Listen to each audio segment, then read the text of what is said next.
नमस्कार, मैं पंकज प्रभात आप सभी को गुरुकुल क्लासेज रंगू नगर में स्वागत करता हूं। और आज हम लोग पढ़ेंगे ऊर्जा के बारे में, यानी कार्य ऊर्जा शक्ति का क्लास 2 है ये। इससे पहले मैं आप लोगों को कार्य के बारे में पढ़ा चुका हूं। तो जो भी कार्य का वीडियो नहीं देखे हैं वो साइंस के प्लेलिस्ट में जा कर के आप वहां से देख सकते हैं। तो ये चैप्टर 3 है और चैप्टर 3 का ये दूसरा क्लास है। तो आइए हम लोग चैप्टर की शुरुआत करते हैं। और वो चैप्टर हमारा कौन सा है? ऊर्जा। चैप्टर का नाम क्या है? ऊर्जा के बारे में हम लोग पढ़ेंगे। तो कार्य करने की क्षमता को हम लोग क्या कहते हैं? ऊर्जा कहते हैं। ध्यान रखना है कि कार्य करने की जो क्षमता है उसको हम लोग क्या कहेंगे? ऊर्जा कहेंगे। सभी प्रकार के ऊर्जा का जो एसआई मात्रक होता है वो जूल होता है, और सीजीएस मात्रक क्या होता है? अर्ग होता है। जितना भी ऊर्जा है, या तो द्रव्यमान ऊर्जा हो, सूर्य ऊर्जा हो, नाभिकीय ऊर्जा हो, ध्वनि ऊर्जा हो, सभी का जो ऊर्जा होता है, सभी प्रकार की जो ऊर्जा है वो सबका एसआई मात्रक क्या है? जूल होता है। और सीजीएस जो मात्रक होता है वो क्या होता है? अर्ग होता है। सभी प्रकार की ऊर्जा क्या होती है? अदिश राशि होती है। ये भी ध्यान रखना है कि जितना भी आपके ऊर्जा है, कोई भी ऊर्जा हो, वो सभी के सभी ऊर्जा क्या है? आपके अदिश राशि है। क्लियर है? अगला, ऊर्जा विभिन्न प्रकार की होती है, जैसे द्रव्यमान ऊर्जा हो गया, सूर्य ऊर्जा हो गया, नाभिकीय ऊर्जा हो गया, ध्वनि ऊर्जा हो गया, रासायनिक ऊर्जा हो गया, प्रकाश ऊर्जा हो गया, उष्मीय ऊर्जा हो गया, विद्युत ऊर्जा हो गया, और यांत्रिक ऊर्जा हो गया। तो ये सभी के सभी क्या है? एक प्रकार के, यानी एक ऊर्जा है। विभिन्न प्रकार के क्या है? ये सब ऊर्जा है। आइए तो अगला हम लोग समझते हैं कि यांत्रिक ऊर्जा दो प्रकार की होती है। ध्यान रखना है कि यांत्रिक ऊर्जा कितने प्रकार की होती है? तो दो प्रकार की होती है। एक गतिज ऊर्जा और दूसरा क्या होता है? स्थितिज ऊर्जा। क्लियर है?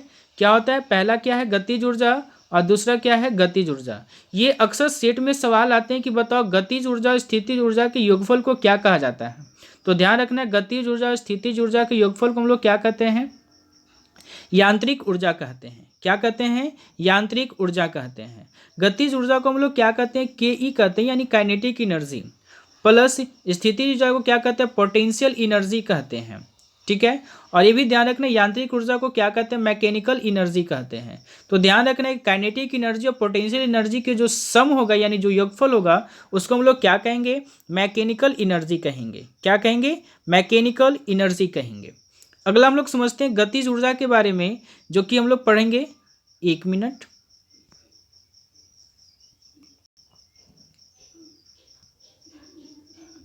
देखो, गति करने वाले वस्तु में गतिज ऊर्जा होती है। ध्यान रखना है, कोई भी वस्तु हो जो गति में है, कोई भी वस्तु हो जो क्या है? आपके गति में है, उसको हम लोग क्या कहेंगे? गतिज ऊर्जा कहेंगे।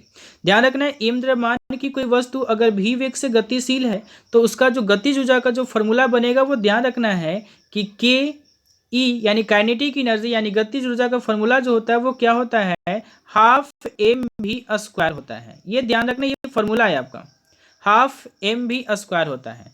क्योंकि इसी फॉर्मूला से मैं आप लोगों को आगे न्यूमेरिकल का भी सवाल करवाने वाला हूँ। तो वीडियो को अंत तक देखिए, और जो भी आज फार्मूला बनता है उस सारे फार्मूला को देखेंगे, क्योंकि आने वाले समय में, यानी जैसे ही गति, कार्य, ऊर्जा और शक्ति समाप्त होगा तो मैं आप लोगों को न्यूमेरिकल के भी सवाल करवाऊंगा। तो ध्यान रखना है, काइनेटिक एनर्जी यानी गतिज ऊर्जा का जो फॉर्मूला होता है वो क्या होता है? हाफ एम भी स्क्वायर होता है। अगला समझते हैं प्रत्येक द्रव्य में उसके, यानी द्रव्यमान ऊर्जा के बारे में। प्रत्येक द्रव्य में उसके द्रव्यमान के कारण उसमें ऊर्जा संचित होती है। क्या संचित होती है? ऊर्जा संचित होती है, जिससे हम लोग क्या कहते हैं? द्रव्यमान ऊर्जा कहते हैं। क्या कहते हैं उसको? द्रव्यमान ऊर्जा कहते हैं। जहां ई पदार्थों में निहित ऊर्जा, एम पदार्थ का द्रव्यमान, और सी क्या है? आपका प्रकाश का वेग है। अब ये चीज कहाँ से आया? समझना, यहाँ से द्रव्यमान ऊर्जा का फॉर्मूला होता है ई बराबर एम सी स्क्वायर। ई बराबर क्या होता है? M C square. तो इसमें जो ई जो है वो क्या होता है? पदार्थ में निहित ऊर्जा, मतलब संचित ऊर्जा। और एम जो होता है वो क्या होता है? द्रव्यमान होता है, पदार्थ का द्रव्यमान। और सी जो होता है वो प्रकाश का क्या होता है? वेग होता है। तो ध्यान रखना, प्रकाश का जो वेग होता है वो कितना होता है? 3 × 10⁸ मीटर पर सेकेंड होता है। कितना होता है?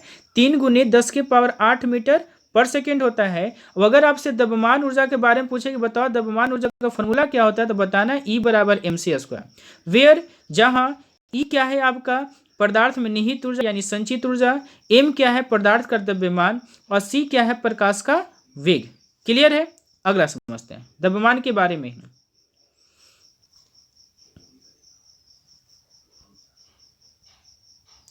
देखो, यह आइंस्टीन द्वारा दिया गया द्रव्यमान ऊर्जा समीकरण है। यानी ये जो E बराबर जो हम लोग पढ़े कि E बराबर क्या होता है, mc² होता है। तो ये जो समीकरण है ये किनके द्वारा दिया गया था, तो आइंस्टीन के द्वारा दिया गया था, जिसे आप अपेक्षिकता का सिद्धांत, सापेक्षिकता का सिद्धांत या थ्योरी ऑफ रिलेटिविटी भी कहा जाता है। जो अक्सर ये सवाल आते हैं, इसको VVI कर लेना है क्योंकि ये सेट में अक्सर ये सवाल आते हैं। नाभिकीय ऊर्जा या परमाणु ऊर्जा इसी द्रव्यमान ऊर्जा से क्या करते हैं, प्राप्त होते हैं। ये भी ध्यान रखना है, आपसे सवाल पूछा जा सकता है कि बताओ नाभिकीय ऊर्जा या परमाणु ऊर्जा किस ऊर्जा से प्राप्त होती है, तो ध्यान रखना द्रव्यमान ऊर्जा से प्राप्त होती है। किस ऊर्जा से, द्रव्यमान ऊर्जा से। चलो तो आगे समझते हैं हम लोग कुछ प्रकार की ऊर्जा। क्या पढ़ेंगे हम लोग, कुछ प्रकार की ऊर्जा। देखो कुछ प्रकार की ऊर्जा क्या क्या है। तो सबसे पहला जो हम लोग पढ़ेंगे, जो हमारा जो सबसे पहला है सौर ऊर्जा। क्या पढ़ना है, सौर ऊर्जा।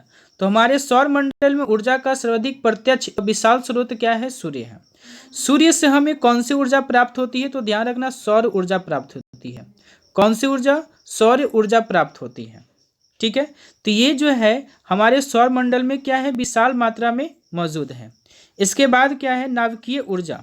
नाभिकीय ऊर्जा क्या है उसके बारे में समझते हैं। नाभिकीय ऊर्जा परमाणु के नाभिक भी ऊर्जा का क्या है, भंडार है। इसका विखंडन अथवा संलयन कर इस ऊर्जा को क्या किया जाता है, प्राप्त किया जाता है। इसी आधार पे परमाणु बम, हाइड्रोजन बम या नाइट्रोजन बम इत्यादि बनाए जाते हैं। तो सवाल अक्सर सेट में आते हैं कि परमाणु बम या हाइड्रोजन बम, नाइट्रोजन बम किस ऊर्जा पर आधारित है, तो ध्यान रखना नाभिकीय ऊर्जा पर आधारित है, क्योंकि नाभिकीय ऊर्जा से ही क्या होता है, ये तीनों बम कार्य करते हैं, यानी परमाणु बम, हाइड्रोजन बम और नाइट्रोजन बम। अगला समझते हैं ध्वनि ऊर्जा। ध्वनि ऊर्जा क्या है इसके बारे में समझ लेते हैं। देखो ध्यान से, यदि कोई वस्तु कंपन करती है तो उसके कंपन के कारण ध्वनि उत्पन्न होती है, जिसमें क्या होती है, ऊर्जा निहित होती है। तेज आवाज करती हवाई जहाज, यानी हवाई जो हमारा वाहन है, के गुजरने से कभी कभी घरों की खिड़कियां क्या हो जाती है, टूट जाती है, चटक जाता है। चटकना का मतलब टूटना। किसी के बोलने से उत्पन्न ध्वनि से हमारे कान के पर्दे भी कंपन करते हैं, जिससे हम ध्वनि को क्या कर सकते हैं, सुन सकते हैं। रासायनिक ऊर्जा, विभिन्न तत्वों एवं पदार्थों के रासायनिक संयोग या अभिक्रिया से जो ऊर्जा प्राप्त होती है उसको कौन सा ऊर्जा कहते हैं, तो रासायनिक ऊर्जा कहते हैं। प्रकाश ऊर्जा, विभिन्न प्रकाश स्रोत, सूर्य हो गया, दीपक हो गया, विद्युत बल्ब आदि से उत्सर्जित प्रकाश में जो ऊर्जा निहित होती है, जिसे हम लोग किस ऊर्जा के नाम से जानते हैं, तो प्रकाश ऊर्जा के नाम से जानते हैं। जैसे फोटो इलेक्ट्रिक सेल, सौर कुकर, हरे पौधे अपना क्या करते हैं, भोजन निर्माण में इसी ऊर्जा का क्या करते हैं, यानी प्रकाश ऊर्जा का कार्य करते हैं। क्लियर है। अगला हम लोग पढ़ते हैं संवेग के बारे में कि संवेग क्या होता है। संवेग वह भौतिक राशि है जो गति की मात्रा को क्या करता है, बतलाता है। किसकी मात्रा को, गति की मात्रा को बतलाता है। और संवेग को डिनोट किया जाता है P से। किससे डिनोट किया जाता है, कैपिटल P से। तो ध्यान रखना है कि संवेग का जो फॉर्मूला होता है वो क्या होता है, द्रव्यमान गुने वेग, यानी m गुने क्या होता है, v होता है। तो P इक्वल टू हम लोगों ने क्या पढ़ा कि m v होता है। m का मतलब क्या होता है, मास, और v का मतलब क्या होता है, वेलोसिटी। m का जो SI यूनिट है वो क्या होता है, kg होता है, और v का जो SI यूनिट होता है वो क्या होता है, मीटर पर सेकेंड होता है। तो जब आप पर सेकेंड को जब हटाओगे तो क्या होगा, यहाँ से kg मीटर S इनवर्स 1 होगा। तो यही ध्यान रखना है कि P का जो SI मात्रक होता है वो क्या होता है, kg मीटर सेकेंड इनवर्स 1 होता है। इसके अलावा P की यानी जो संवेग की जो विमा होती है वो mLT रिवर्स 1 होती है। संवेग आपका क्या है, सदिश राशि है। संवेग कौन सी राशि है, तो सदिश राशि है। अगला समझते हैं कि संवेग और गतिज ऊर्जा में संबंध। किसके बारे में, संवेग और गतिज ऊर्जा में संबंध। जैसा कि हम लोग जानते हैं कि ke बराबर क्या होता है, हाफ mv² होता है। क्लियर है, mv² होता है। अब हम यहां से क्या कर देते हैं, हाफ mv² लिखा हुआ है और गुने क्या कर देते हैं, m/m से मल्टीप्लाई कर देते हैं। क्लियर। अब हम क्या देख रहे हैं कि 1/2 m² v² बाई कितना हो जाएगा, m हो जाएगा। और अभी हम लोग तुरंत पढ़े हैं कि P बराबर क्या होता है, mv होता है। और यहाँ भी देखो mv है, तो हम क्या कर देते हैं, P यानी इस तरह से लिख सकते हैं कि kinetic energy equal to M square V square को क्या लिख सकते हैं, P का स्क्वायर बाई क्या लिख सकते हैं, 2m। तो ये काइनेटिक एनर्जी यानी गतिज ऊर्जा और संवेग का संबंध हो गया। यानी काइनेटिक एनर्जी का संवेग से रिलेटिव क्या फॉर्मूला हो गया, P स्क्वायर बाई क्या होता है, 2m। तो इस चैप्टर में हम लोग क्या पढ़े, तीन फॉर्मूला पढ़े। एक क्या पढ़े हम लोग कि काइनेटिक एनर्जी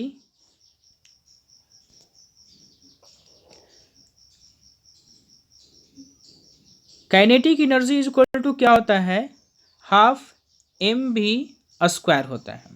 इसके बाद क्या पढ़ें कि E इज इक्वल टू जो आइंस्टीन के द्वारा दिया गया था mc स्क्वायर पढ़ें। इसके बाद संवेग का क्या पढ़े, P is equal to mv पढ़े। और संवेग से रिलेटिव यानी संवेग और गतिज ऊर्जा के संबंध से रिलेटिव एक फॉर्मूला क्या था काइनेटिक एनर्जी में ही, कि काइनेटिक इज इक्वल टू क्या होता है, P स्क्वायर बाई 2m। तो ये चार फॉर्मूला आपको न्यूमेरिकल में क्या आ सकते हैं, काम आ सकते हैं। मिलते हैं हम लोग अगले क्लास में, लेकिन अगले क्लास में मिलने से पहले हमारे चैनल को लाइक करें, सब्सक्राइब करें, शेयर करें। तब तक के लिए नमस्कार।